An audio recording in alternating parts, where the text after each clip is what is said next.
All right, ready to do this thing? We should do our level best to do this thing in life. Yep. In general. Okay. Do your best, everyone. Welcome to Everyone Racers, a show designed for the world of low-dollar racing and oddball car culture. It doesn't matter what kind of Limit Champ or Lucky Track Dog League you run, SCCA or NASA, we don't discriminate. As long as you drive it hard and built it yourself. Join us each week for tech discussions, tips and tricks, as well as news and notes from the world of amateur endurance racing. And whether it's on the spot, hella sweet, or we're lucky enough, and Chrissy gives us just the tip, we're sure you'll giggle a little and learn even less. Everyone report to the paddock. This is Chris. This is Chrissy. I'm Jeff. and I'm mental. And we're all here. Yay! Although here is at work for me. Whatever. Recording at the same time. We're all here. Yes. And yeah, that's great. So we're everyone racers. Welcome to a Stirling Moss episode of our podcast. We are recording on October 19th. And on this day in 1958, Sir Stirling Moss won the season-ending Moroccan Grand Prix. However, fellow Brit Mike Hawthorne would win the World Drivers' Championship by just 1 point by finishing second, not driving your Van Wall VW5 to a fastest lap at a podium. Grab your E1R bingo card. Never know if you're going to win. Van It's kind of Wall? hard, amazingly. Wow. Is that what it was called? Wikipedia that. Ah. It That's looks okay. It looks exactly like the car from the movie Grand Prix when the British driver is trying to get back into a racing car. Old school, front engined, long phallus tube, no arrow. Cool. Okay, let's move on. What you working on? Mental. What you doing? Wait, you skipped Chris. I did because it's weird when I Okay. ask Chris what he's doing. That's fair. All right. Just play along with me. I asked you what you were doing. I actually started on Friday and I have reduced my non-functional vehicle count. Now, when I typed this out, it was true, I but it is no don't- longer true. I reduced my non-functional vehicle count by 2. I sold my 86 Volvo wagon to a Oh. very enthusiastic man who drove all the way down from Salt Lake City to tow it home. And then Wow. I got one of my motorcycles running and spent the weekend and then even the first couple days this week shaking it down. Rode it to work yesterday, came out and after work and no, not at all. So Aw. think I've narrowed it down to an electrical problem. We're going to go check it out tonight. And if it is not an electrical problem, basically the magneto is not charging the battery for one reason or another, or well, basically if it doesn't start, then it is an internal, probably a stacked bearing, and it's just going to get chopped up and thrown away. What kind of motorcycle is this one? This is the V-Star, the Yamaha V-Star. I am the 3rd and 6th owner of that. I turned into a bobber. I actually did put mufflers on it though, so it's not quiet, but it's not nearly as obnoxious. So you sold one, fixed one. Yes. You didn't actually reduce the number of vehicles. Reduce Except the by number of inoperative. non-functional Not vehicles. functional vehicle. Yeah. But then it broke. So then it's I That's- gotcha. That's good. That's good. I applaud the effort. It's still one fewer. Yeah. And it's one fewer that takes up room, and it moved along. Someone's very happy to have it, so that's much better than sitting in storage. All of the above. And Or in is some this parking lot. Is this the wagon that your brother gave you like 10 years ago, or is that a different wagon? No, it's the same one. Same one. Okay. Okay. I wasn't going to get around to it. We drove when we first got here and I threw it up on Facebook Marketplace and I said, here, buy it. Or you know what? Just tell me a good story. And this guy, he is an immigrant from Nigeria. He works for Amazon in their transportation services. And he had been looking for a Volvo for years and either they wanted too much or they were hopeless. And I bought the gasket set because I do think it's a head gasket on there. And he gave me a really good story. And initially he lives just outside of Salt Lake, was going to drive down in a U-Haul and a trailer. And I said, don't rent a U-Haul. They'll charge you by the mile and the car's not worth that. Go to Enterprise and rent one of their trucks and then go rent the U-Haul car hauler. And he did. Oh man, thank you. Thank you so much. And he got down here and he put $200 in my hand. I handed him $100 back and he actually started to cry. What you should have done was said, just come with a truck. because I got a I trailer. was gonna say this. I was literally going to say this. I don't know how to get the Omega off yet, so that problem has not been worked out. And I'm the king of jank. That's all I'm saying.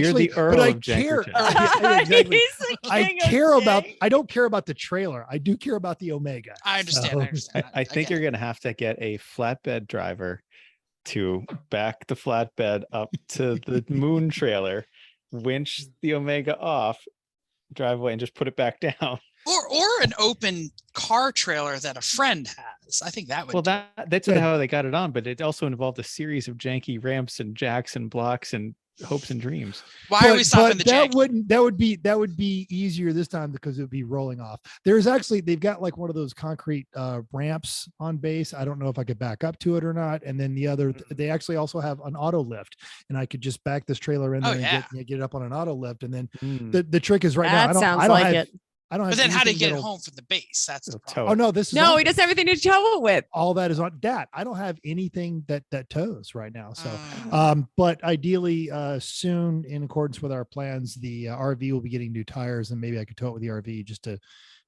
get this ball rolling. I forgot that Mhm. Vicky got rid of the tow rag or whatever it was. That didn't tow either. Oh, the Touareg was never gonna move. It was a that. Tiguan. Come on. Tiguan. Tiguan, Thank yeah, you. exactly. Yeah. Whatever. Oh, well. Whatever. Since we skipped Chris, what you working on? I actually been working on cars too. The Yay. Corvette, since it came back from the rally, after that kind of trip, it needed some love, as we've talked about. So I said, all right, well, it's probably this fuel pump. That's what I'm guessing. And so I took, I let the car run down to a quarter tank of gas, took the whole assembly with the pickup and the pump and the level center and all that stuff out. Everything looked okay. There was some crud in the tank, I think, that had just continued to wash out of the corners in the last 2,000 miles. So I siphoned it all back down, drained it all back out to nothing, wiped the bottom out again to get all the residual stuff out, took the gas that I'd pulled out and poured it through a paint funnel, or the strainers, the little very fine strainers you use for paint before you spray it. So got all the crap out of that. New pump, new pickup, screen, put it all back together. Seems to run great. I've driven it to work and back, turned around the block. I haven't driven a long trip with it because I don't really have a chance, but that's the only time it did the weird things. But I don't know. Like, sure, it runs wonderfully now. It drives great. Okay. On that note, I was working with the Dirt Fascination crew, and actually we did a special episode of Bid Nerds and talking with that crew, and they agree that car should be bring a trailer worthy, especially with those low miles and the story behind it. I'll try it. Why not? Bring a trailer probably won't agree, but Yeah. All you can I'll do is try it. ask and Well, accept. and then, but then we it. can start that webpage we were talking about. Bring it bat rejected. Sure. Yep. Well, then let's see what else. I do have an appointment to have it detailed in 2 weeks, so that'll be good. Then I can take the pictures and move it along.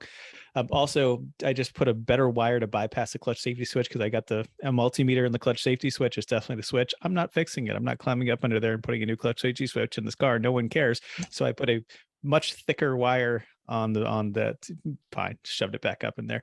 What else did I do?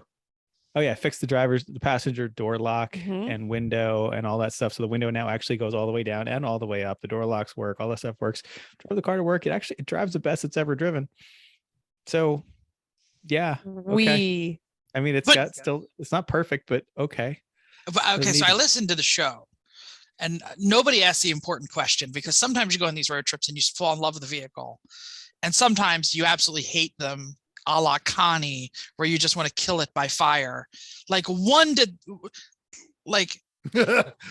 Miata. I don't think Connie, we needed. I don't think 1 we to needed 10, to- where you I don't at? think we needed to ask that question. Oh, I I'm know right- the number is going to be terrible, but like No, the Miata, I'm right I exactly think- where it was when I left. I'm right in the middle. The car, it's fine. It's a decent example of this car. I don't particularly like this car. Yes, It's funny, but the road trip didn't endear it to me or make me hate it more. Like it broke just the right amount for me to say, yeah, okay, that's about right, but Okay, not too straight up much for 5. me to want to let it on fire. So yeah, it's like, okay, it served its purpose. Paul had a great time. It was a fun rally. Now it can move along. Got it. Great. Okay. Yeah, And Paul If you doesn't are- want it. Yeah, guys. if you are a So he- Corvette, Hold on, Well, hold on. Ooh. Paul talked about like maybe I should buy you out of this, and then we talked about how this really does not fit your lifestyle. You don't really have a place to put it. You're not going to drive it regularly. Yeah. You're not a tinkerer. You don't have any tools. Like, and he's like, yeah, okay, you're right. So, Probably could afford a better one if he really wants one. yeah, well, absolutely. But this one, this This is exact nostalgia. I understand. car, Yeah. and it has been completely out of, completely immobile and unusable for so many years. But now, like, it actually drove us around for 2,000 miles. Like, okay, not that bad, but yeah, realistically, it doesn't fit his life. Also been working on theming the Mazda. We have a fairly elaborate decoration theme for the car this time. And it's taken me quite a long time to learn how to use the vinyl cutting software, not just to write, like it's one thing just to write some text and do that. Okay, fine. That's easy. Basic shapes, take pictures. Okay, fine. When you are making completely custom designs, just drawing them on lines, that takes an incredible amount of time to do and to do well. And so I've got all the vinyl cut now, and I started to apply some of it to the car. And this is a large format 3-layer multi-piece, like many piece thing. That's aggressive. It is. And of course the vinyl we have is just, it's not made for doing that kind of thing. So, like trying to drape most of a fender with this stuff, it doesn't look particularly good, but the colors go there. It'll work well enough. So I have most of the first layer, the main base layer of color on, everything's cut. The hood is done. The windows are done. So I'm working on the bigger stuff now, but it has been quite a lot of work to get this done. I appreciate it. Uh-huh. Okay. Because I want. Would have been easier to paint it. Chrissy said no. I mean, you didn't really ask me. I didn't really tell you. So there's that. I knew what the answer was, so I didn't have to ask. It would have been easier to paint it, but one of the joys of that car is that it is such a cool blank slate. Yeah. Thank you. It'll be great. I'm looking forward to it. Jeff, I'm excited. I want to see pictures. They can't. Okay. Unveiling at the track. See you Thursday. See you Thursday. Did Jeff, you ask me to go? Okay, yes. I did. So I remember I start like 4 weeks ago. I don't remember how it is. I started the Corvette radio install and I had the wrong parts. Well, I finally got to get back out to the car, and I failed so miserably to update the Corvette C6 radio. Just to refresh the listener's memory, this is an 07, maybe? I don't know. Yeah, 07? Probably not good that It's a you C6. say the name of the year of the car as a question. Yeah, it's a C6. Whatever. I Corvette, don't think doesn't he's really ever matter. remembered a. No, I don't remember. No. Because it's either the year, it's like a year older than my son, so I think it's in 7. But anyway, I tried to put in a I'm sorry, mental's making me laugh. I want to ask you how old your son is. I was and 14. You'll answer that as a question. No, 14. But anyway, so I tried to put in the Android Auto, Apple CarPlay radio, and everything is working. But GM is just so stupid that it doesn't work. I did everything right. I got the crutch field like it's this thick, tells you how to do everything. I did everything right. Every screw, every solder joint is perfect. And every time I plug it in, it pops the radio fuse. Second I plug in the radio, pops the fuse. Cut a wire, pops the fuse. Cut a different wire, pops the fuse. Like the only 2 wires left are the power and the ground, and it's popping the fuse. So it's not the weird diversity thing that goes to the antenna. It's not the thing that makes the chimes work, because I've removed all of that out of the system. F it. I put the old radio back in. I'm done. I'll figure it out later. Well, call Crutchfield and say, there's something wrong with this radio. I plan on it, but I had to put the car back together. I couldn't. But before the warranty disassemble. on the parts goes away, The like, warranty on you're the gonna do parts this in the is so spring. old. I bought this like a year ago. I bought this during COVID. So anyway, that's it. I have other things to talk about. So does the old radio work? Oh yeah, no. The only thing that doesn't work is you can't change channels on the radio. But what we really wanted and why I did this was because we wanted a rear view camera. Like it's hard to see out the back. You have to like lift your ass out of the seat to turn around. We wanted a rear view camera, and that's why it was going in. But anyway, let's talk RX-7. So thanks, Uncle Dave, for turning me on to a guy who is parting something out. I now have a power steering rack. I got a driver's size window, did a great deal on it. Installed the driver's side window so we won't have a swimming pool anymore, and got out there and looked at the rack and did a bunch of measuring and really, putting a plan together, because I have the two motors next to each other so I can measure everything. And I've come to the conclusion that we really need to move the cooling system. It is not going to fit in any other way.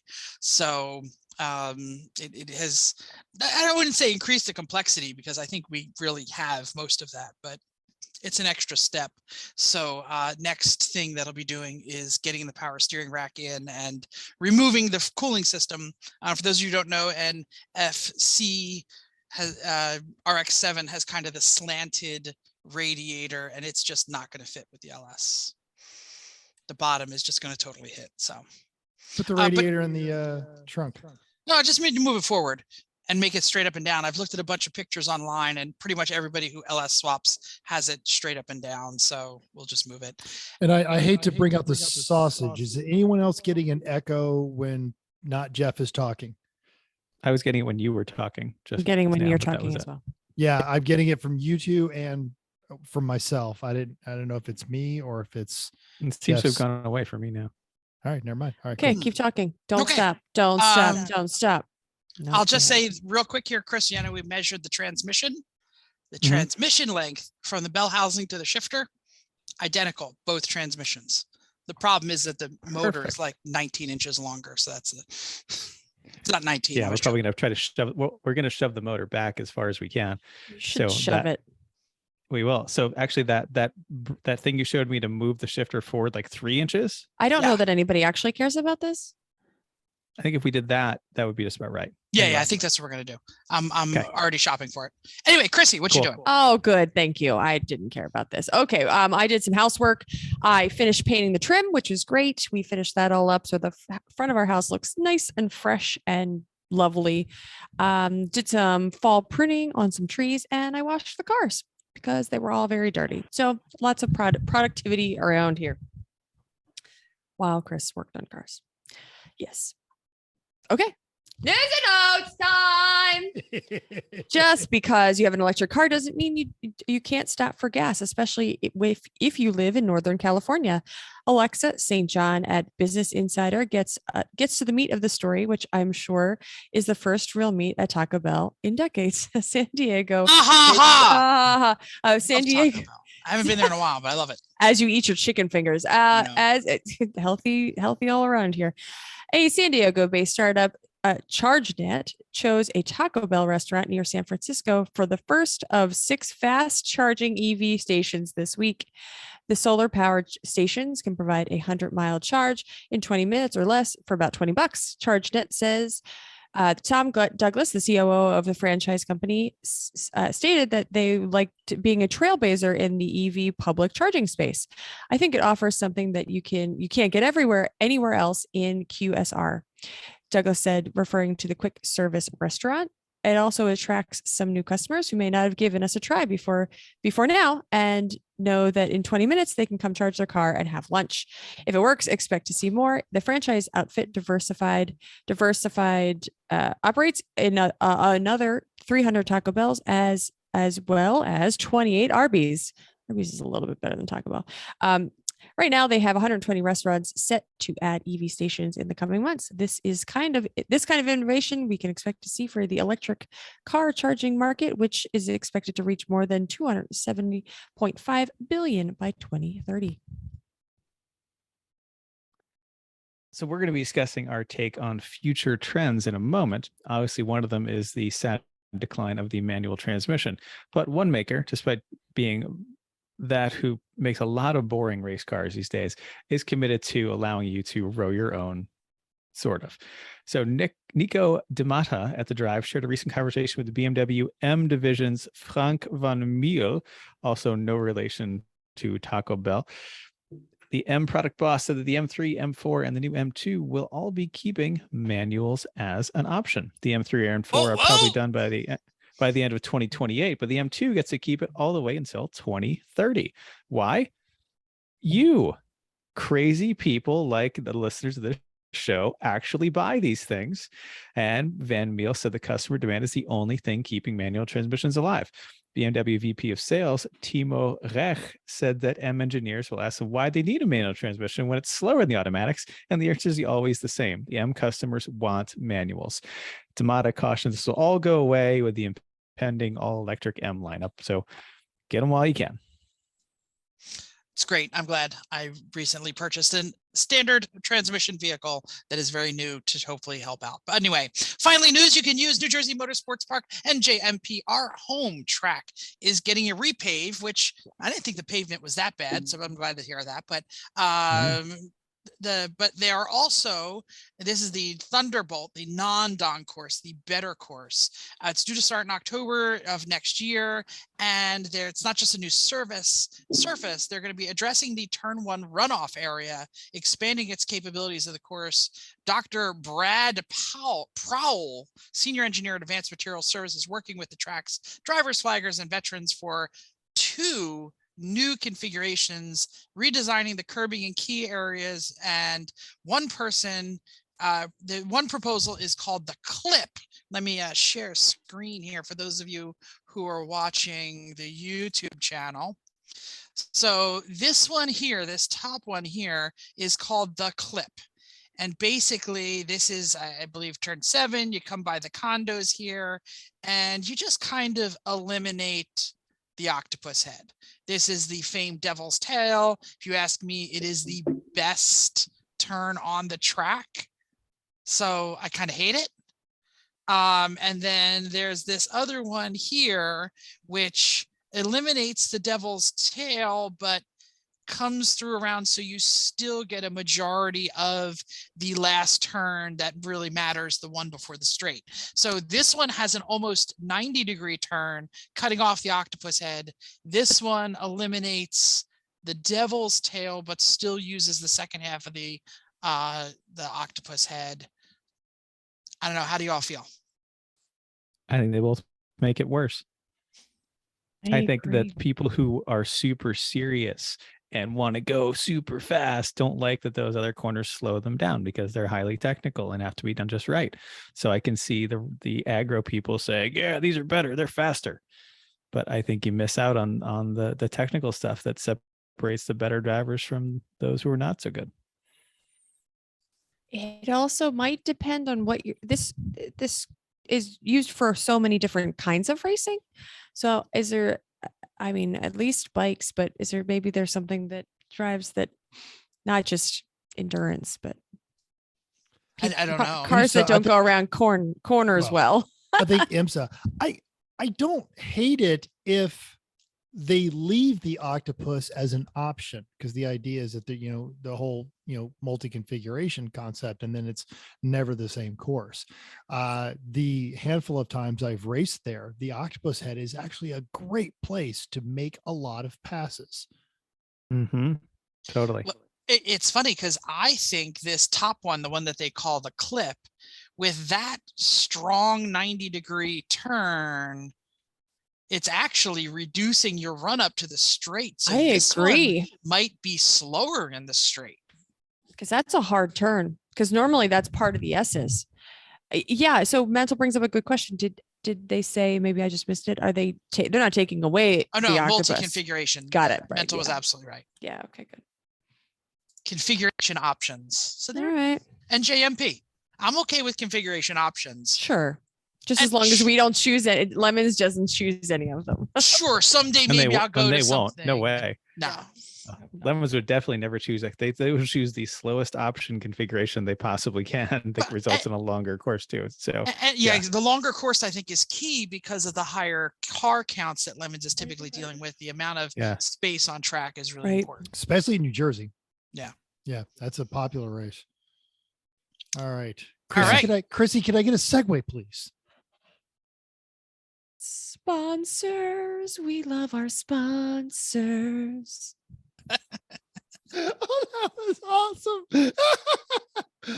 That's from the modulating the gas series. I just kind of pulled that one out of I don't know where. Yeah, go ahead. Okay, I'm off my game now. All right. If you've been paying attention Lemons completely redesigned their website in a coordinated effort as they release their 2023 schedule, and that includes the rally schedule. The big deal this time around on the docket, ending on July 4th, where they launch all those cars off of a cliff at Glacier Bay, is the Alaska Rally. If you don't have one and you want to do a rally, you're going to need a questionable car. And as we say constantly, a great place to go to make questionable decisions or perfectly fine decisions is racingjunk.com, where you can find odd yet interesting vehicles like this 1977 Pontiac Grand Prix. I love this thing. Yeah. Now, it's the bad wheels decisions. that really do it to me. yeah. Desktop little is tiny- beautiful. Oh, is it really? It's not catching up beautiful. yet? Oh, look come at on. that car. Oh, It's- okay. Then as soon as I No. ended, it stopped. No, it didn't. I was got it. just Here you go. I got it. All right. There she is. I was actually trying to use the ad to do this, but there it is. It's gorgeous Pontiac Grand Prix SJ, one of the longer hoods ever produced. Not the, but one of that. This is the heyday of the 70s personal luxury coupes with those little bitty 15-inch wheels. This thing is actually awesome. It runs and drives, needs a little bit of work, but it's located in Oregon, so I don't think it'd be that rusty. And anything made in the 70s, you're actually going to start the rally with positive points, which is a good place to be. So as we always tell everybody, check out racingjunk.com. It is free to post. It is free to browse. It is way more positive than anything on your doom scrolling social media feeds. Racingjunk.com. Mental, I think you And if buried the it's- lead here. $2,000. That's kind of a smoking deal. And if it's an SJ, it actually has the 400 cubic inch, 180 horsepower V8. I'm guessing on the So- SJ based on the script on the front fender, because it says it's down a, there's looks like 2 levels of writing. Let's see if I can zoom in. Let's see how. Well, if it were, an It may just say, LJ, oh, you're right. It just says Grand Prix.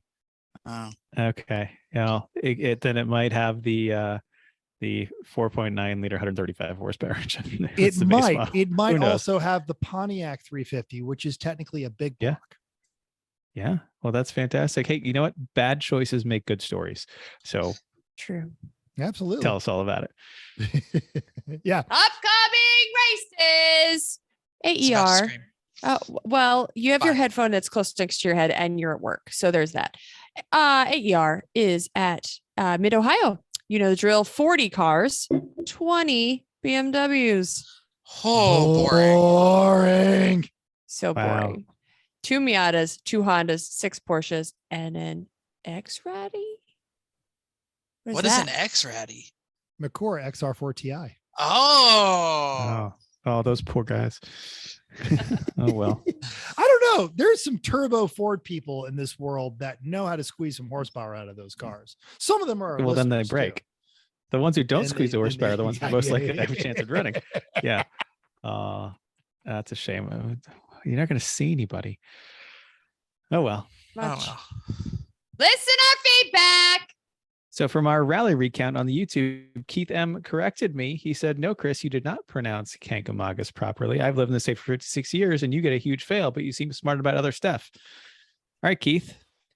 This is the way I was taught to do it by my New Hampshire native relatives who've been there for a very, very long time, but you made me question it. So I went to the source. I went to the website for the highway itself, Kankamagushighway.com. And here's how they say you should pronounce Kancamagus.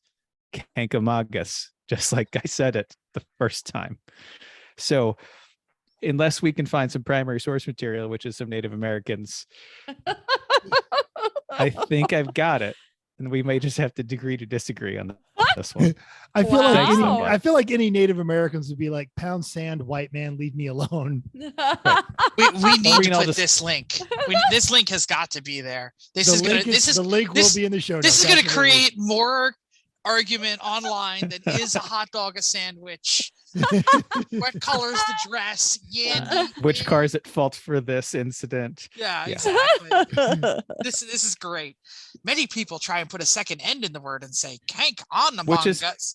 Kancamagus is the wrong way that a lot of people do say, and that's what I used to say when I was a child until my New Hampshire native relatives corrected me and said Kancamagus. So I remembered that because I prefer to pronounce things correctly if possible. When I was a child, I highway.com. spoke as a child, but as I became a man, I pronounced Kancamagus. No, there's no second N. You did it wrong. I don't even try. I'm good. Nope. All right, Yeah. Jeff. Oh boy. So Kancamagus. I posted a There. what you're working on, and I put my soldering on the kitchen table, which Chrissy was very upset that I was soldering on the kitchen table, but I do it all the time, so it's not that big of a deal. And I was doing it to fix Jen's car, so she was okay. Yeah, with it's it. your solder Which next you to my did. sandwich, right? No problem. How'd it there. work?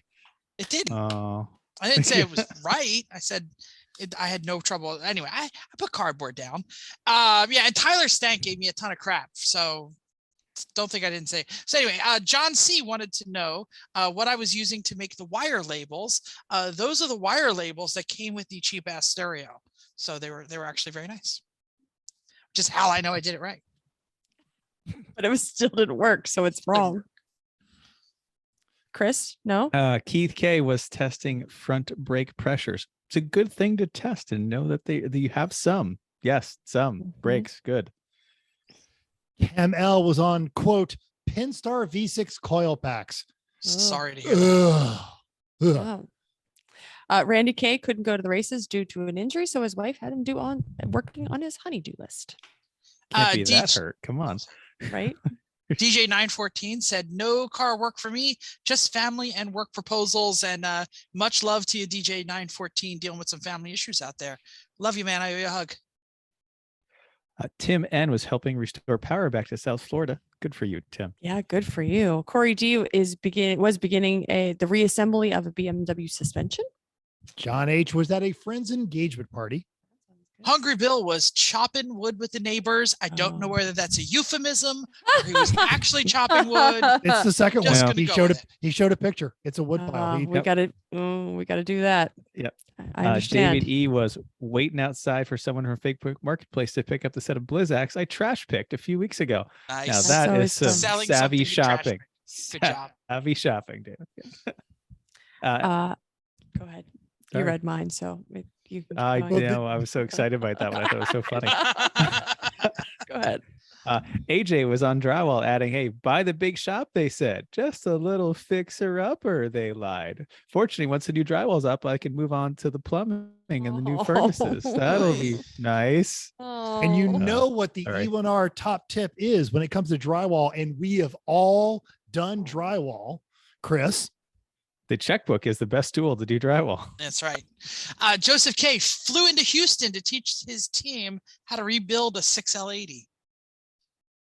I think you do that by throwing it out, don't you? I'm just not really sure. The Stankinator was loading cars into storage, and I just was texting with him till this morning. He was on a bus to basic training. Oh, okay. Great. And James M was putting his race car back together after brake failure, Thompson. And we here, I'm sure all the rest of you guys that know him are really happy to know he's okay. Car can be fixed. That was scary AF. And sad. Mm-hmm.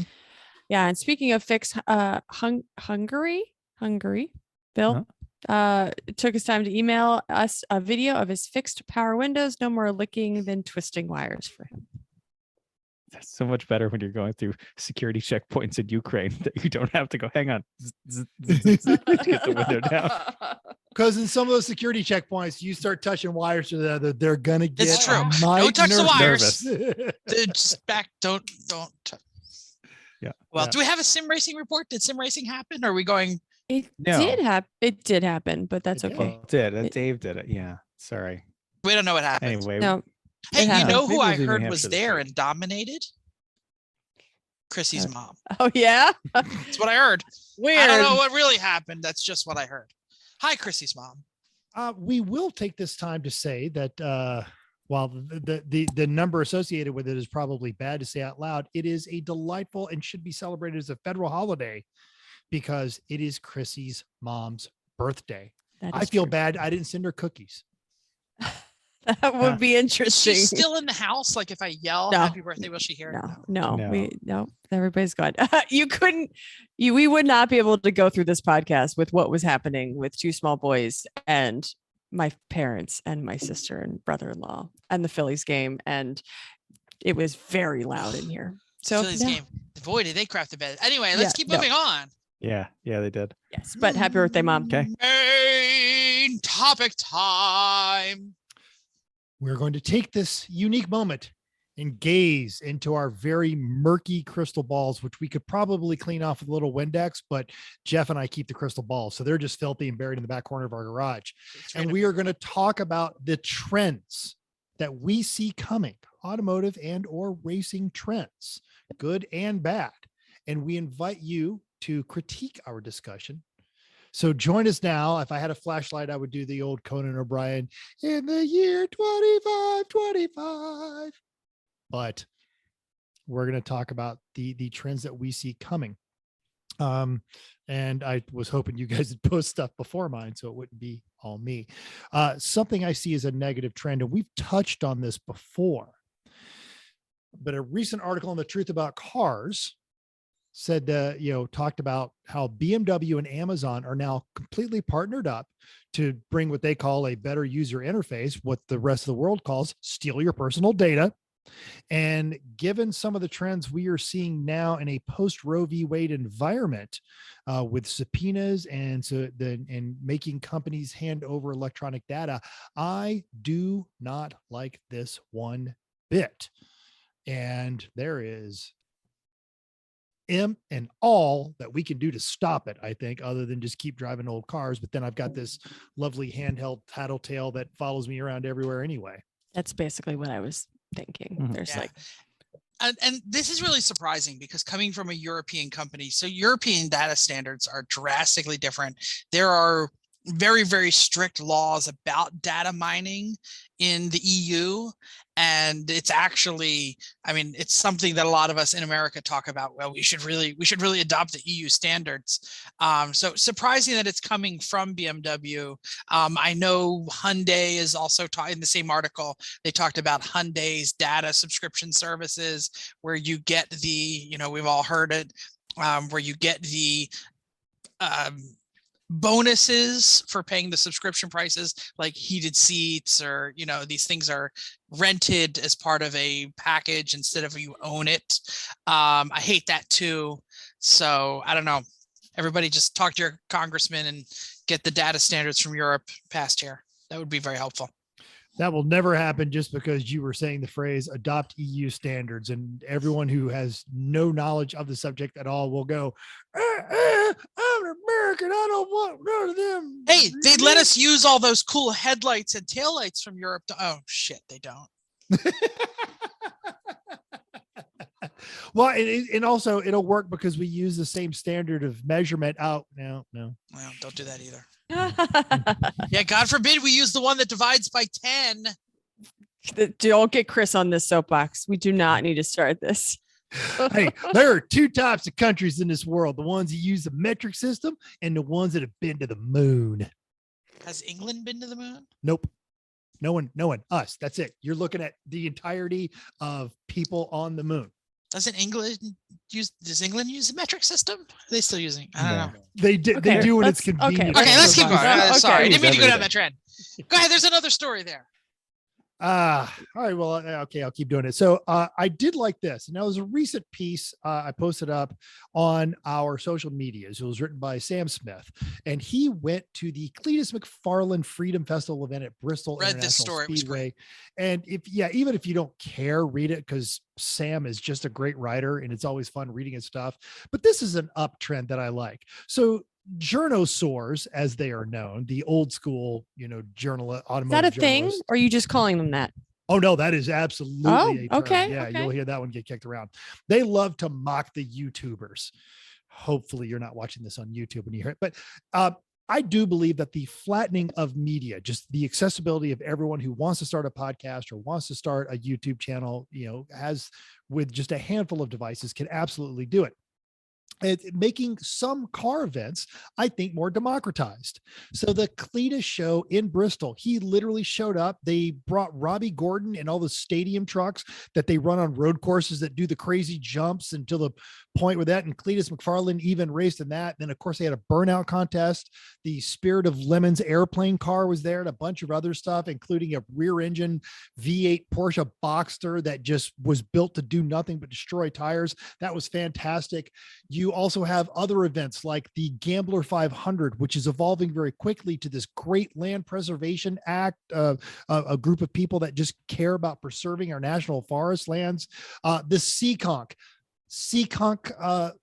Friday night drag. Seekonk, call us. We so want to go and watch this. You and I are we're both. We could just show up. Yeah, we're racing junk people. $10. Yeah, Right, exactly. But it's a host of just these other specialized local events with, rules, maybe not always the safest rules, but what's great is they are just democratizing accessibility. So there are so many ways. And as we all came of age, it was autocross and car shows. That was it. And that was your, the only gateway. And now you can find what level of automotive nonsense you want to get involved in. And it's there. And I love it. I think that's a wonderful, wonderful thing. Yeah, I agree with you. The people who wag their arms and say, oh, the car culture is dying. They're crazy. They just don't know what the kids are doing out there. Excuse me while I push the mute button and cough.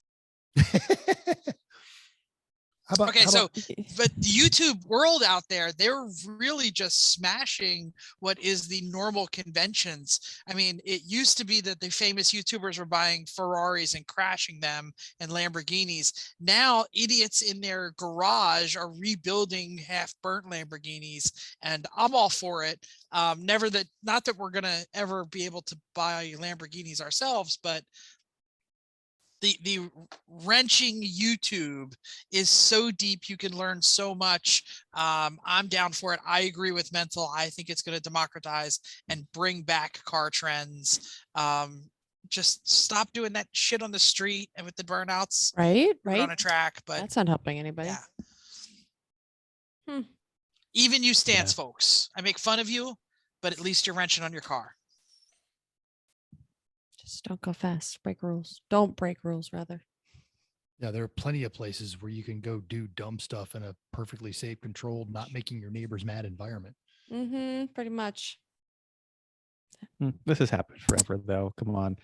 People were doing dumb things with horses. We're going to do dumb things with sticks. Like, come on. Well, the thing that Jeff and I saw eons ago, like 11 months ago, we went to the PRI, the Donk drag racing. And that was fun. It was a genuine love, I think, of the culture that they're like, crap, man, we're getting fast. We've got to put in some rules so people don't die. And so I think as long as you're doing it out of a love for the culture that you're fostering, the Gambler 500 has kind of split off their own version of the Hoopty X. And now, at least out here in Las Vegas, they're tied in with the Mint 400. So they go and set up a motocross course for trucks. Think the old the monster truck shows when they would do the run what you brung kind of stuff where people just go by junkyard trucks. They're so great to see full-size pickups. Yeah, what do they call that? Tough trucks? Gosh, that sounds terrible.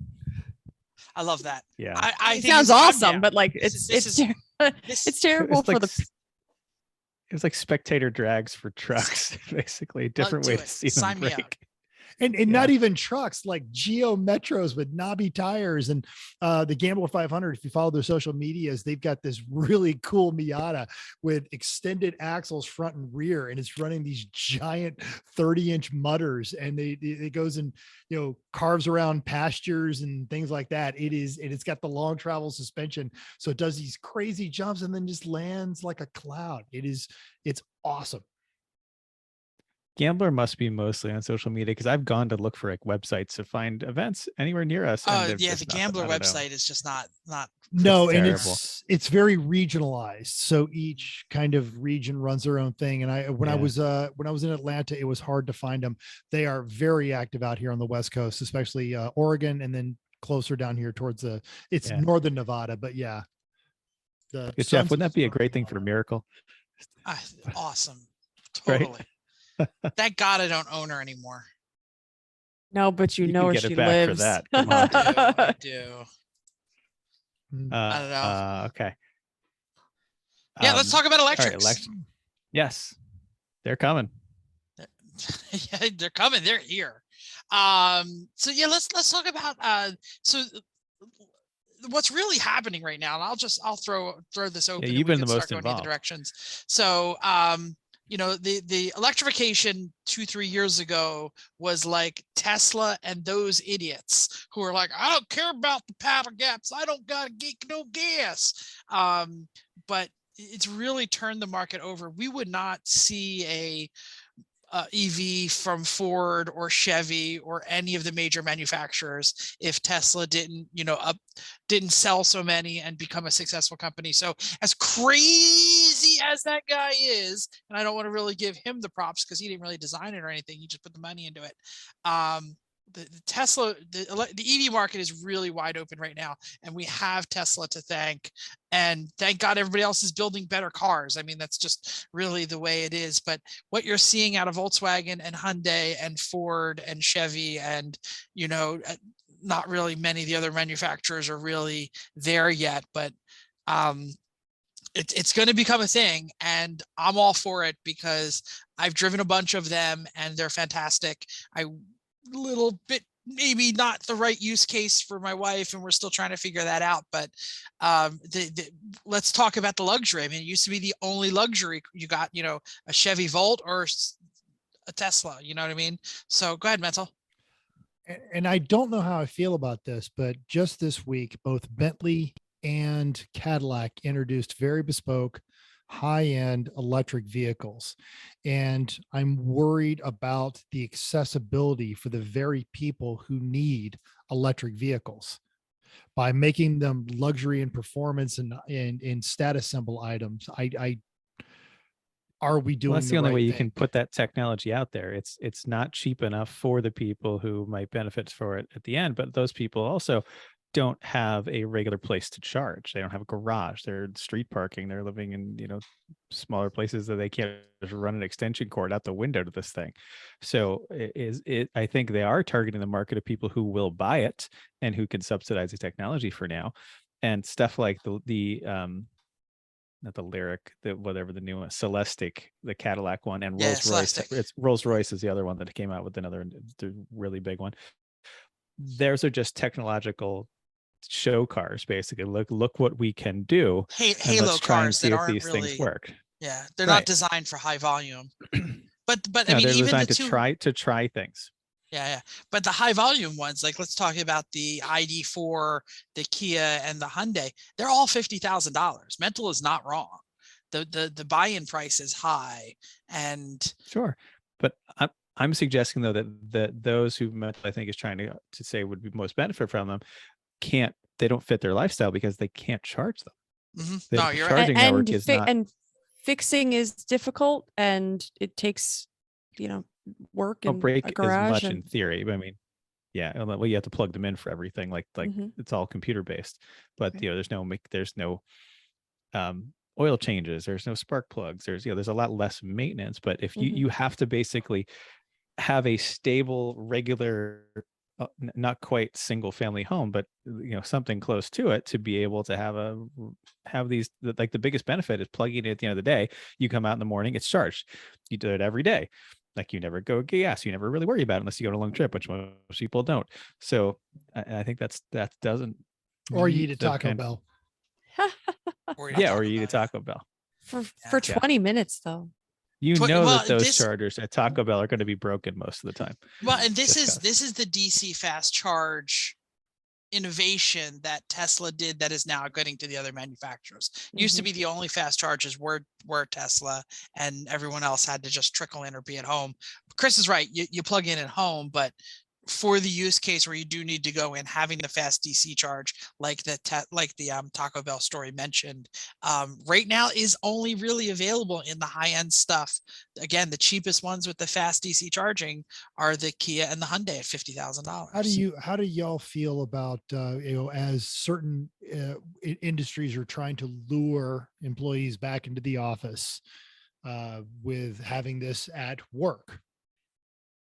Oh, charging at work is very important because I think it will open up the amount of people who can do it. Obviously, if my wife had a even level 2 charger at work, her use case would be perfect for the Kia and the Hyundai. Yeah, I think right now it's only mattering at jobs like we all have, where you make enough to be able to afford one of these, and you say, "Oh, isn't that great? I can charge at work. I like that." It's not, but now that we're away from the compliance machines of the 70-mile range e-golf and stuff like that, then you really kind of needed it. Like the first gen Leaf, those things were terrible. Like one of my coworkers, $12 today. I'm sorry, go ahead, Mental. You mentioned the e-golf. So I was at the Luftgeld with a group of Porsche people, and one of them had an e-golf that they had bought pre-owned because they quit making it. And literally it's his city car because he's not going to drive his air-cooled Porsche in LA traffic. Kill it. But to get to his son's school, he uses 70% of the battery power because it's all uphill. And so when he gets to his son's school, he has like 13%, and it's a very short drive. And then by the time he gets back home, because it's all downhill, he's actually back to about 45. No, he uses the because he uses the brakes. He regenerates. Yeah. And he gets back up to like a 55% percentage. It was hilarious.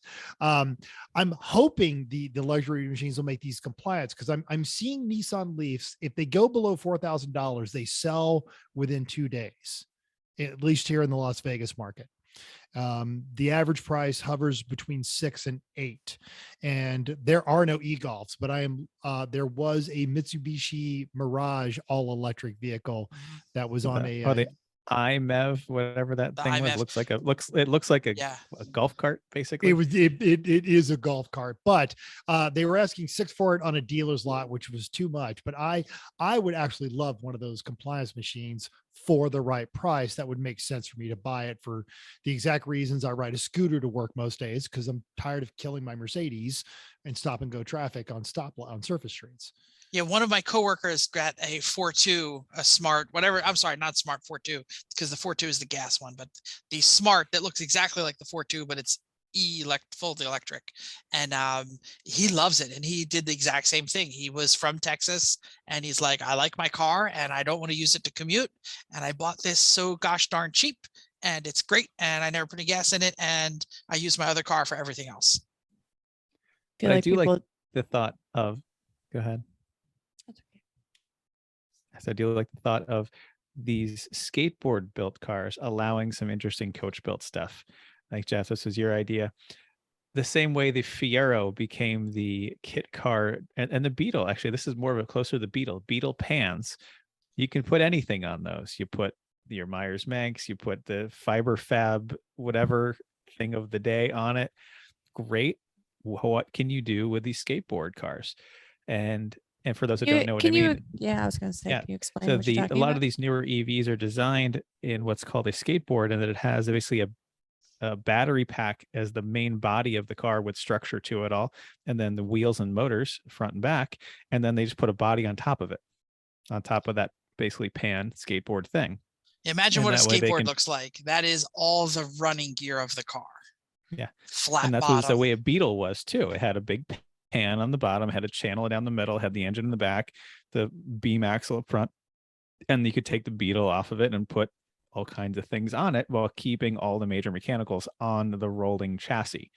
So I think the hard part of it is going to be interior integration, because a lot of these are so many screens and CAN bus and stuff like that. So people are going to have to hack that kind of stuff to make it work. But the major components are all there. The steering wheel and the dashboard stays, but everything else goes on top of it.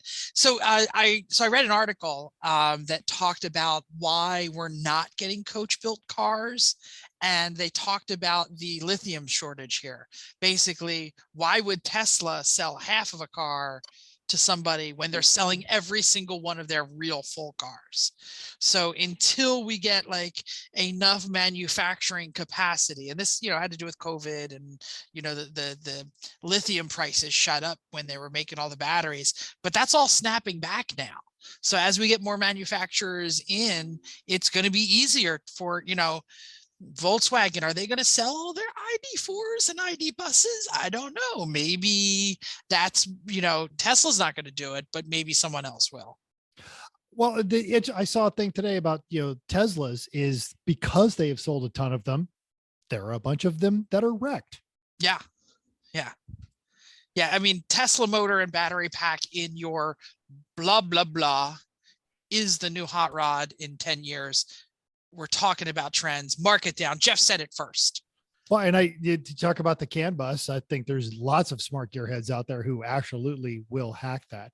Just an article I was reading today, the Mini Moke, they have electric vehicles, but they're basically what are known as NEVs, which are neighborhood electric vehicles. Or Chris said, fancy golf carts, but they are now working on a highway speed version. And the way they're getting around the crash regulations that come with it is under the RPM Act that we talked about all last year and even the year before, where SEMA had to push. Congress passed it, but then wouldn't write the regulations on it, where if you build an old car that conforms to the crash standards of that day, you can also electrify it, which is what Moke is doing. So in the next year, Moke is planning on releasing in the US a highway speeds capable Mini Moke that's all electric. And I did sign up for the email updates on that one because it right is based off of, it looks just like the old Mini Moke, which is awesome. Yeah, I just googled it. It's cool. Which are like the happiest little cars ever. They are. It was so great. I can only imagine that this is not like the one I drove, but and the Moke awesome. and the Manx were the two things that people talked about. Like, oh my God, if you could make an EV car cool, and you can go back to that coach built, low manufacturer vehicle kind of thing, you could do it. And really, and this all goes back to, and I'll put this Bloomberg article in here, that the US electric car sales are reaching the milestone, that the tipping point is here. It's not the use case for everyone. You're never going to get rid of your tow vehicle, your diesel tow pig. Don't worry about that. I really don't think it's ever going to be mandated. I know of 3 racers that have put deposits down on electric Silverados or electric F-150s. Did they get them? No. They're going to get them. Silverado. Okay. The Silverado is not out there yet. And I'm not selling people out because of the price tag of that one, but these people. Yeah. Oh, sure. That's fine. It doesn't work for every use case. I don't think every single car is going to be electric for many years. Maybe when we're old and retired and our children's children are driving, maybe then it's this 25-25 and 25-35. It's not going to be 100% electric. The infrastructure is not going to be there, but it's going to be there eventually. And the tipping point is there where it's becoming normalized, where you're not the crazy person for buying an electric these days. Ed Begley. And that's a huge deal. It's a huge deal. Well, it's not one of those city cars or the Dale or whatever it is. Exactly. Terrible. I love the Dale. Watch that movie, everybody. HBO Max. Go check it out. Anyway, let's stop talking about electrics. Let's talk about racing. That's true. Okay. So what are the new cars that are going to be there in crap can racing? Because obviously when it started in 06, you're looking at like 80s cars. Now we're seeing 90s cars. Even 90s cars are hard to get parts for. We're into the 2000s. Like, what are the cheap performance-ish 2000s cars, maybe even into the 2010s, that might be kind of the backbone of Lemons in the future? And I'll start off with this bold prediction that like the new Civic-ish is going to be the Mazda 3 and Ford Focus, because they made plenty in manuals. They handle pretty nicely. They're cheap. They're available. There's lots of parts for them. Junkyards are full of them. Seem fairly reliable. Junkyards are full of them. Ours has been pretty good. Not perfect, but handle great. Pretty decent. Handle great. Get them in a stick. It's a win. That's why we built one. I mean, the engines are everywhere. Yeah. They're reliable. And I'll say something else to actually back up your belief in that Mazda 3. I'm seeing automatic ones show up because people that are getting into crab can racing, there's a lot of them that can't drive a stick. The thing about, crab can racing is this great democratization of, what was the event at Pittsburgh, the guy's birthday party, where instead of going to a strip club, they're like, hey, the you know what's cheaper? Palooza or something. Palooza, like that, thank you. Very good. Exactly. Yeah. And so you're seeing that, it was a great execution, but is not unique. There are just people that are getting together like, hey, let's check this all together off of our bucket list because we're good friends. And well, 4 of us can't drive a stick. Oh, cool. I found this Mazda 3 for $800. It's an automatic. It runs great. And as automatics are getting better, they're going to become less and less of a problem. It's one thing like a TH350 that just sucks down all the power. It's 3 speeds. It's terrible. Like they're not good. They can be made to work. But Are they you are listening, not good. Corey? Right. So, Corey but Corey why is the wouldn't I example. run He makes them work. But why Right, but wouldn't I run my now when Lexus with 7-speed, right? Right. Or like, our Mercedes, it's a long way off from being, or even yours mental, aside from the fact that it has 500 horsepower in front of it and makes it a little warm. As far as transmissions go, like it's not a bad, it does a fine job. Like it's good at figuring out what gear you need to be in, and it shifts pretty quickly. And like it has enough gears that it's not just that, like that's a 3-speed. It's always killed me and everything because the gaps between the gears are just so enormous, and it's just so you're just running the torque converter all the time. It's so bad. But like in the Escalade for 2, it's an 8-speed. It locks torque converter immediately. Like if you floor it to pass somebody, it drops gears and just pounds through them as it rockets ahead. Like it does a great job. It'll hold, like the Mercedes will hold gears in downshift. If you are in Sport Plus and you come into a brake zone real hard, it'll just downshift for you. This isn't a station wagon. Yeah, and honestly, E-Gear, the wet clutch dual, I mean, DSG, how long has Volkswagen been doing DSGs? I mean, they're automatics are probably the future. Yes, I will miss rowing my own gears, but how long has it been since flappy paddles have actually been better? Well, and that's why BMW is like, well, why do these Americans want the manual transmissions? But not just slower. Americans. Why is this the gearheads wants the automatics? They are slower. I thought they like to go fast. Yeah. I mean, Porsche Pretty said much. for years, right? I mean, the Tiptronic or the whatever the current one is, Well, it's faster. The DSG, the DSGs are faster. Yeah. But the PDK is what Porsche calls it. Same thing. That's good. But Thank you. yeah, but the old Tiptronic was a slush box automatic, and that was terrible. Yeah. But the PDK is actually better, and we've all driven the PDK Porsches. Absolutely. They're not bad. They're fine. amazing. Right. So yeah, like there's For those of you nothing not wrong with watching on YouTube, Mental is praying to the gods at Stuttgart. No, it's the chef's kiss because yes, Chef's kiss, yes. Porsche PDKs are those. godsend. I mean, they just work. All right, so Right. Mazda 3s definitely coming. Automatics definitely coming. What else is coming? What in next 5-10 years? What's the hotness out there? Mustangs. There's so damn many Mustangs. Or so straight on this one.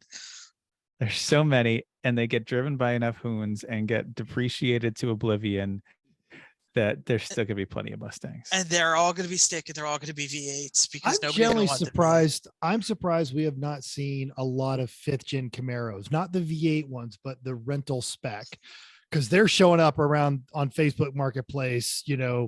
Needs fuel pump, mismatched body panels, kind of. Oh yeah, they're buy here, pay here fodder. It's great. Yeah. But I really think they're holding their value a little more than the Mustang because the Mustang just outsold them so much. Yeah. And I actually think the V6 pony cars are going to be the hot Goldilocks for endurance racing, because like the 3.7 liter Mustang is 300 horsepower. Yep. There you go. So as long as you put a drive shaft on it that doesn't explode at 112 miles an hour, which I'm sure the aftermarket has figured out by now, then that's plenty fast. It's got a better fuel burn. Like that seems like the ticket. The same way now, like you don't want too much power in an endurance racing car because you use more gas. You don't go that much faster. The SN95 Mustangs, even with the folks that are really have figured those out, and Eric Rude should be here to do the math on this one, but the V6 SN95 Mustangs have consistently outperformed the V8. And that V6 was a turd. That 3.8 liter S6 V6 was what a boat anchor of a terrible engine that was. It's nothing like the more modern ones we're talking about. So yeah, I think that's the V8s are fun. They make noise. They woohoo America, but the V6s are a better choice. Yeah, I think. the fifth generation. Turbo 4s even. I'm not sure what it is, but the 05 to 14 was such a leap past the SN95 that like that's where the 5 liter came back and the V6 got really powerful. Where did the EcoBoost start showing up? I mean, that's the next generation. Yeah, I know it's the next generation, but they are rental car fodder. They are showing up in the buy here, pay here's. They were still available. They're hen's teeth rare, but they were available with a stick. And even when they're not with a stick, it's a 10-speed transmission behind that. Right. When they get to be 15 years old, the right ones are gonna be just basket cases. Yeah, because the drag racers are going to want the V8s and the V6s, and they're gonna slide down the list. And especially you get a convertible with a bad top that the interior's falling apart and something's wrong in the CAN bus, so it won't talk to the windows or something else. It's like, all right, that's the kind of thing we're talking about. Okay. Yep. All right. Here's another thing I want to see. I want to see a Lemons class, or it's just an automatic C class entry for small SUVs, small car-based crossovers. I want to see a class of Tucsons and Escapes and Sportages and Equinoxes and RAV4s. Yeah. In that list, I will take an Equinox or an RAV4 over an Escape. I have driven an Escape. I think those are the most terrible thing. I would rather see an Edge than an Escape. I feel the same way about the Equinox. I hate the Equinox. Yeah, that's why they're perfect. Yeah, these are cars. Everything we're saying. But then would somebody bring in a CX-7 and then it's going to blow up because it's the Mazda Speed 3 turbo motor, and those just don't hold up. Can't you just I'm sure CRV would come in and it would be fine, and it could go around and around and it'd be okay, right? But we've already seen CRVs though. We've seen full size. I mean, we've seen CRVs and Lennons, and they do well because they're Hondas. But I want the really bad ones, really the early Tucsons, like a Pontiac Torrent. Like what a terrible! What is that? I don't even know what that is. Yikes. Well, exactly. If you've got a small child in Mercury the car, cover Mariner, their ears. Oh no! What didn't Phil say he was going to give automatic C class, or maybe it was Eric, to anything with the the high value 2.4 liter? What is? Yeah, anything like that's great. GM, bring it. That sounds like a Dodge Journey. Come on, why haven't we seen any more Dodge Journeys? More Dodge Journeys. Yeah, they've Nick Pond has promised all kinds of things to the person that shows up with a Dodge Journey, because Nick has suffered through so many of them as rentals. Yeah, he just wants to see them die. I look forward to that kind of stuff coming to being the Class C fodder of the future. That's great. Realistically, I agree. The current A cars will be more B. Right, Yeah. the stuff we've been talking about, the newer things like the E90 BMWs and that's going to be the pointy end of the field. Right, and then C is the weird, super old stuff that's going to be harder and harder to find, and cars that have absolutely no business being on a racetrack, like Dodge Journey, a Mercury Mariner and a Dodge Journey. Like, who doesn't want to see those dice it out? I'm googling Mercury Mariner because I'm not even really sure what the hell right. that is. I just pulled up my Pontiac Torrent. It's a Mercury Nissan Quest. If I'm not, it's a Ford Escape is what the it Mariner. is. That's right. The Mariner. Oh, okay. The Villager was a Nissan Quest. But hey, my next thing, if I'm thinking of if somebody were to take on this challenge, is possibly getting parts for these, because they can't be everywhere. Are there? Oh yeah, They're Pontiac Torrents. They sold. It's a Chevy guess- Equinox. So they sold Oh, so okay. many of them. The junkyards are full of them. Like, Oh, these are okay. normal people cars. Yeah. Like, Oh, normal I people guess cars you get I parts just for. don't look at peasants when I drive by in my very fancy Mercedes. Oh, Oh that my is gosh. that is Oh my going gosh. that is totally going in the wrap up. Yeah. Are you ready Yes, for he this? doesn't look at peasants. Yes. Are you ready for this? Are you excited? Pontiac Yeah. Torrent had a GXP trim. Like a Saturn View The too. G- Come on. Saturn get a View, Saturn good ones. View. came with a Yeah, Honda view. motor. Okay. The Came with a stick. The GXP Oh. Torrent in 2008 had a 6-speed manual transmission with a manual up and down shifting capability, 3.6 liter V6, 264 horsepower. You could have a winner And they're here. gone. They're all gone. Like they're all gone. That's what's funny about them. That means they are totally depreciated, and the junkyards are full of them. Is the fact you don't see any. They are anymore. 1 inch lower. They don't have a roof rack. This is the new winner. I am now Googling every week to find a Pontiac Torrent GXP. Why? And then when you find it, what are you going to do? Or a Saturn View Redline, which Saturn has View Redline, yeah. Oh. has a Honda 3.5 liter V6 in it, actually Yep. from the factory, because GM didn't make anything good enough, so they bought Honda Well, some of the red J35s. lines had that. Didn't some of the View red lines have the I don't know. the Ecotec turbo? This is an Eric Rude question for This is an obscure Eric shooter Rude Rude Right? question. knowledge. Let's just Right? keep moving on. All right, please bring small SUVs. I Those love are it. going to be so great. Love it. gonna Don't be even so bother great. with the E90s. Don't do it. They're boring. No. Yeah. I'm All right, excited. got another Go on. car-based thing. Yeah. HPDE. Oof. I think the cars are getting too fast and risky for right seat instruction, and I think that's going to go away. See our previous discussion about the crappy Mustangs that you're going to be able to buy for $5,000 with 450 Well, horsepower. Just this week, Judge Aaron Cole, released a piece on The Drive about making the case for special licenses because, especially performance oriented in the EV space, cars have gotten absurdly fast while our standards for getting a license in this country have gone steadily down. So, I know I've certainly questioned my HPD instruction when I was right seat in a Z06 at VIR, and we're doing 155 into the braking zone, thinking, this guy isn't that, like, I don't really trust myself doing 155 in the braking zone, and this guy is not that good. You're in it. Whew. This is an HPD, right? Like, so This is you HPD already 2. This is you're- in 2. you're agreeing that you're not center. Yeah, and this guy's going for it. And like he what he needs is a Miata on a Zenith to learn how to drive before he gets into a machine like this.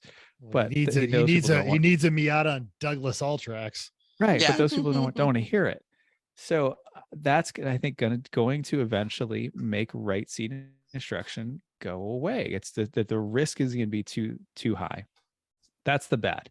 Mhm. The good is, I think, at the same time, live streaming and being able to live feedback remotely is getting so much better that I would think that within 5 years you could have a camera in the car, a speaker, two-way mic in the car, and the data telemetry, and the instructor can sit at a laptop, watch the screen from in the car, watch the data on the other side, and be able to have live communication to the student right there. And I think that is actually even better than right seat. Or maybe through your VR glasses. Yeah. Well, then you get sick, but No, but I'm serious. I'm serious. Like, why Yeah. wouldn't I want to go like this and look at the gauges? For those of you who don't see, I'm whipping my head around, or look out the thing, or I mean, the VR possibilities are really there right now. You never thought you would be able to. So if you're an just up and coming sitting with a laptop programmer, and with I think it's going to be hard to make that technical leap to have the technology available for the cars and to the instructors, but I think it's going to happen in some of the the higher end stuff first. But it seems like the safe and better way to keep HPDE going in the era where anyone can bring a 150-mile-an-hour car to the track. Yeah. I mean, but even the camera technology has gotten so much cheaper. I mean, remember how much Yeah. we used to pay for like a GoPro, and now you can get one off a Wish for like $10. You might get it in February years. 2025. I mean, but you know what I mean? Like it used to be that Yeah. really you had to buy high end to get any kind of clarity. And now people are putting 3 and 4 of them in their car to get 360-degree views because they've dropped down in price so much. Well, now to touch back on what Chris said, though, by taking the instructor out of the car, which you saw Grid Life embrace, and the same thing that is happening with the SCCA track nights, it does go back to the human nature of self-preservation. Having an instructor in the car, which is why intermediate is one of the reasons why intermediate is some of the more dangerous areas, does embolden the driver with a sense of false security, because they don't have any way to slow the car down. And what you have seen happen repeatedly at the SCCA track nights and at Grid Life with your beginner groups is there's a sense of preservation that will have the driver backing off before they would if they had an instructor in the car. And even if you had the VR glasses, you're still like, you're driving the car by yourself, and you've got a voice in your head that's saying, hey, let's think about braking. Yeah, let's move to the brake. Let's move to the brake. I've kind of already let off a little bit on there because this is really scary. Well, Chris is saying that the telemetry will be delivered just as easy. I mean, we're going to be able to know where their feet are by looking at the, colored little bars. Plug an OBD2 plug in. Yep. Plug an OBD2 plug in, you get that immediately. I think not having in-car instruction, whether it's virtually in-car or personally in-car, definitely loses something. You miss so much.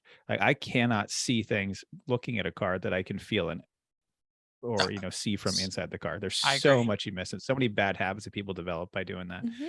So I think we need some kind of in-car instruction, but it's got to be eventually we cannot keep this up with the speeds that things are going.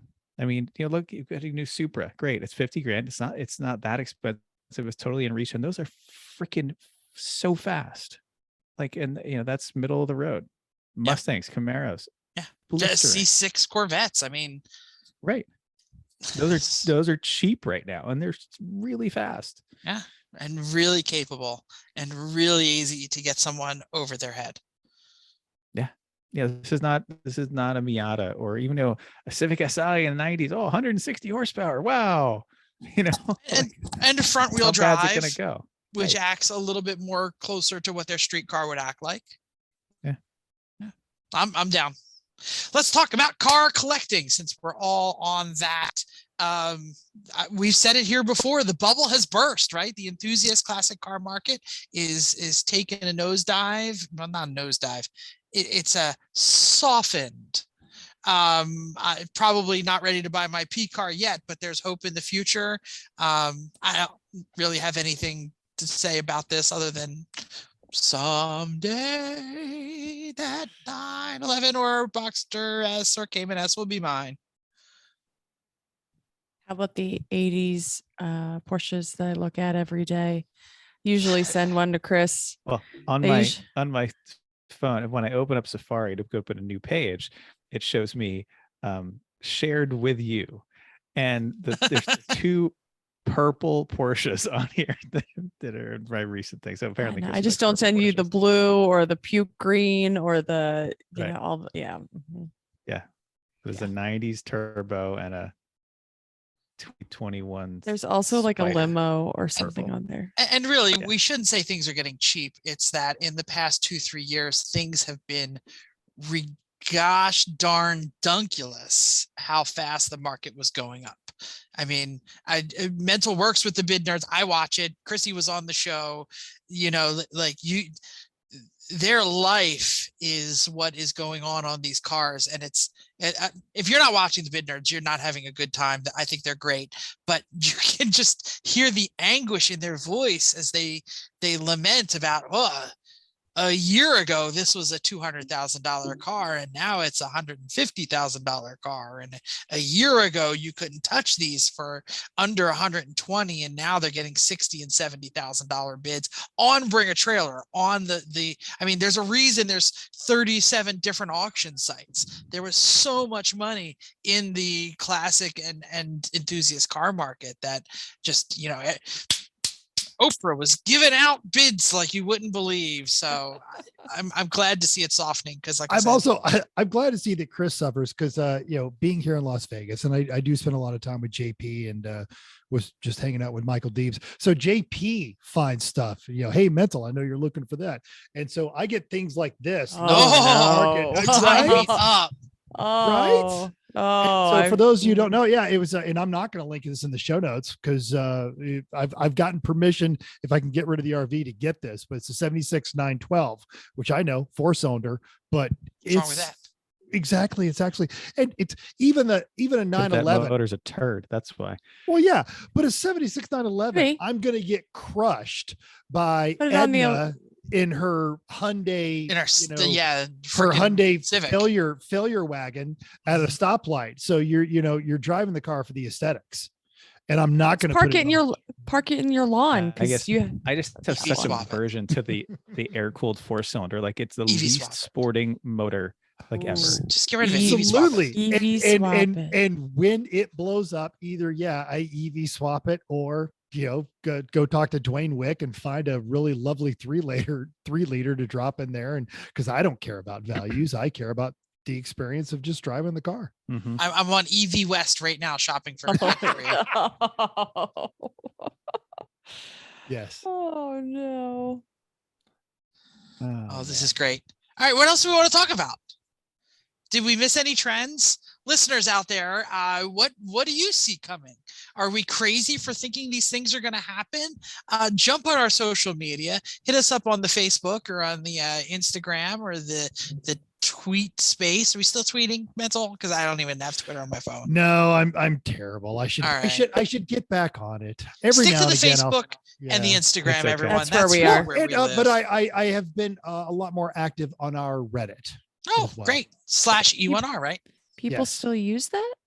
Reddit is huge. Reddit It's a is where cesspool, so that means there's a lot of people there. it is Yeah. a cesspool, but at the same time, it's honesty, which is where we found Vicky's lawyer and some other there's some great local recommendations on Reddit. So I'm some of our news and notes comes from things I see on Reddit that I see before it shows up on one of the glossy websites.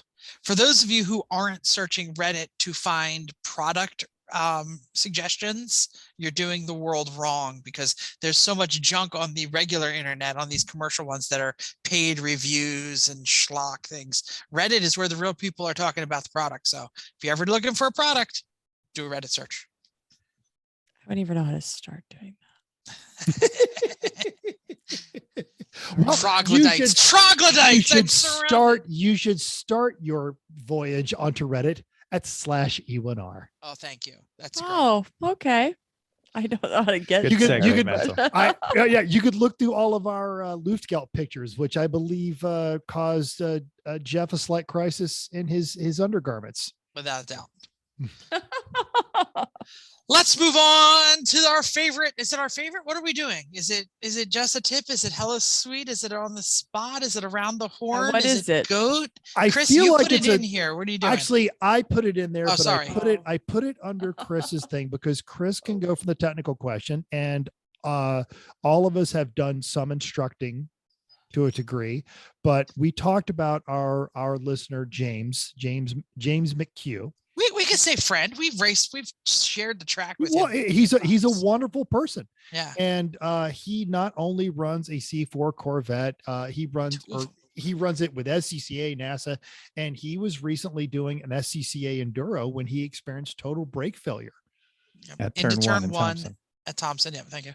which is Yep. an attention getter because that's the end of a very long straightaway. Oh yeah.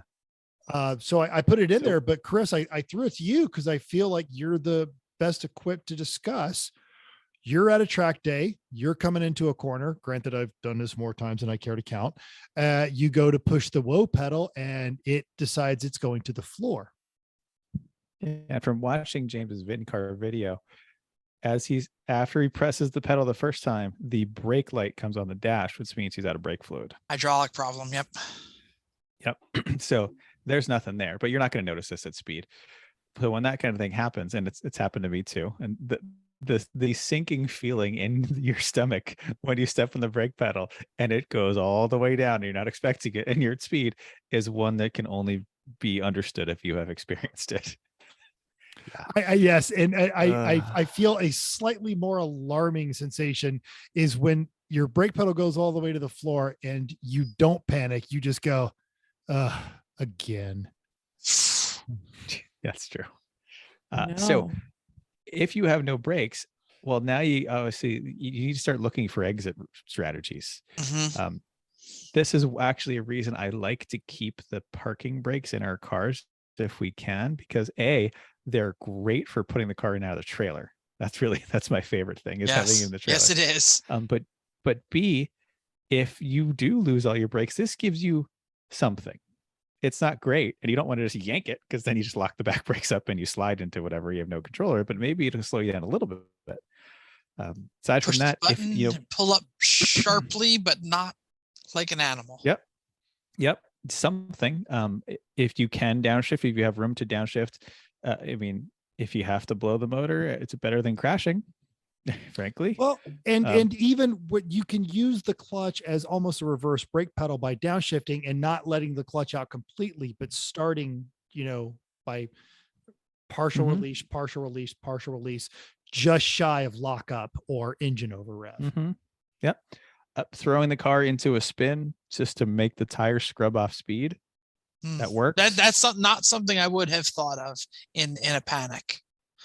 I may have done that like trying to make the turn, but Yeah. Just a bunch of understeers and it's scrubbing speed off on the front. And if you can get all four tires sliding, now you're all scrubbing all of them off. If the ground isn't too soft, if there's enough room to just kind of roll yourself to a gradual stop, or at least get to a place you can be under control and maybe go around the corner on the grass, do that, find a way just to keep rolling and not hitting stuff as best you can. And yeah, that's the best I can say. Just look for an exit strategy. If there's a gravel trap, gravel trap would be great. That's why it's there. But try not to go into it sideways, because that's when you go over ass over tea kettle. But those of you who didn't read the article for turn 1 at NJMP, they're discussing a gravel trap. Yeah. So I'm happy to see them expanding that, because there's not a lot of runoff room at turn 1 at NJMP, and you're going pretty quick.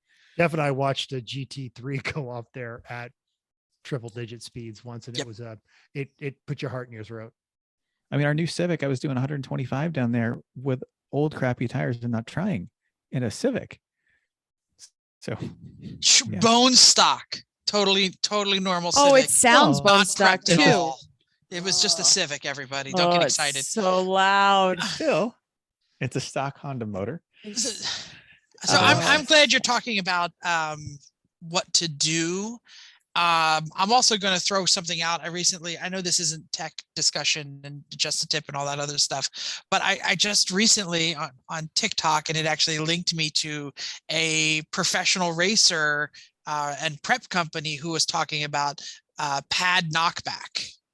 And we've talked about pad knockback in our thing, and we've had pad knockback in our cars, and we just figure out why do I consistently have a soft brake pedal going into this turn every lap? Yep. And they showed like professional racers techniques of setting the brakes and everything. And the guy said at the end of the thing is like, but you need to get rid of it, and where that comes from is slop. So, the setting the brakes before you need to push the brakes. If you're doing that, check all your wheel bearings, check everything. Something has slop in it. So fix that so you don't have to try and ditch it into the wheel well. It's usually a wheel bearing. Yeah. But that's not usually the cause of this. This is usually the brakes overheat and you get fluid fade, or you have a fluid loss. That's usually why you end up with no brakes. If you get pad fade, you're stepping on it and it's just not doing anything. Just hard pedal because the pads just have nothing left to give. There's no friction there anymore. So I've had hard pedal. I've never had no pedal. So no, oh man, it's a terrible feeling. I would need a new race suit. That's basically your internal monologue. Yes. All right. So step 1, remain calm. Step 2, look for an exit strategy. Step 3, start looking at alternatives to slow the vehicle down. If you have to go off the track, keep the vehicle straight, especially if it is gravel or soft. Yeah. And try not to ruin anyone else's day if you can help it. Yeah. Do everything in your power to not have it happen by changing your brake fluid and all those other things that we talk about in all the other episodes. Sometimes you just don't know, and you just a brake hose is rubbing against something, you just don't know it pops a leak. Absolutely. All right. What's left here? Next show, do we know what we're doing? We do. Of course we do. It's week before New Hampshire for a race, so we're doing our New Hampshire pre-race show. It's going to be extra spooky. Oh yeah. Mental's going to do the whole race under a sheet with a flashlight under his chin. Whole show. Chrissy, do you want to plug the? Yes, I do. Thanks for bringing that up. Plug the everything. Yes, we've got all kinds of things going on. We have potluck. Bring your food. Do not bring pizza or potato salad. Bring some good food. There is a spreadsheet that is available. It's on the forum. It's linked to multiple places. I will be posting it back up on Facebook to remind everybody. Bring something to share. We would love to have you. That will be on Saturday night. Setup is at 6, dinner at 6:30, or whenever I feel like it. Really, that's what it comes down to. But we'll be having that. It's good.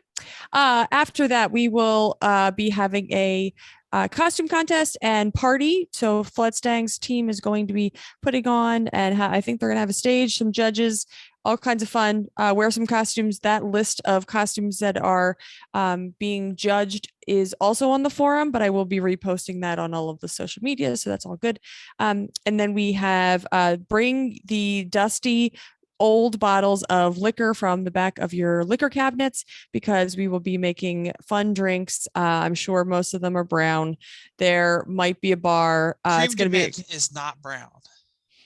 If it's been sitting long enough, it might be. There's a bottle back there, and it used to be Midori. A color. Yeah, is that right. Midori? It's the same exact color as the wall. Yeah. Oh no, it's not. It's from the 80s. Yeah. I've looked at labels from the 80s. So bring your dusty bottles.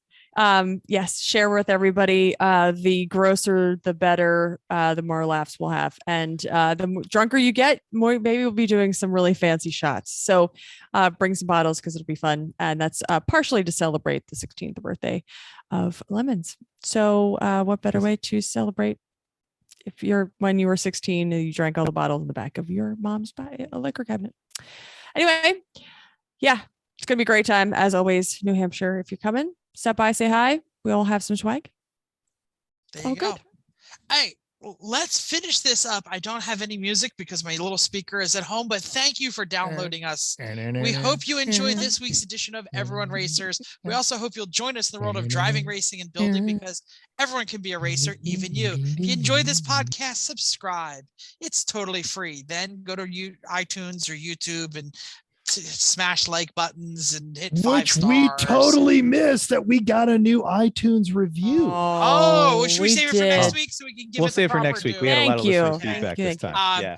If you want to join, do a 5-star review.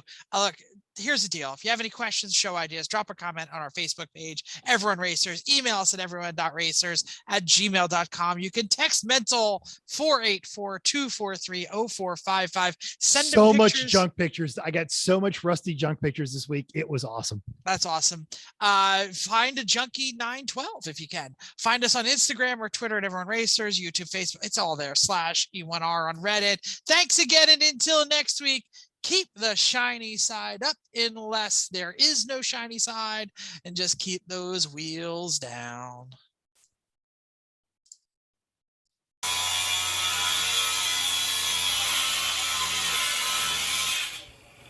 Rusty parts are hard. You know it's not hard? Clicking that like and subscribe button.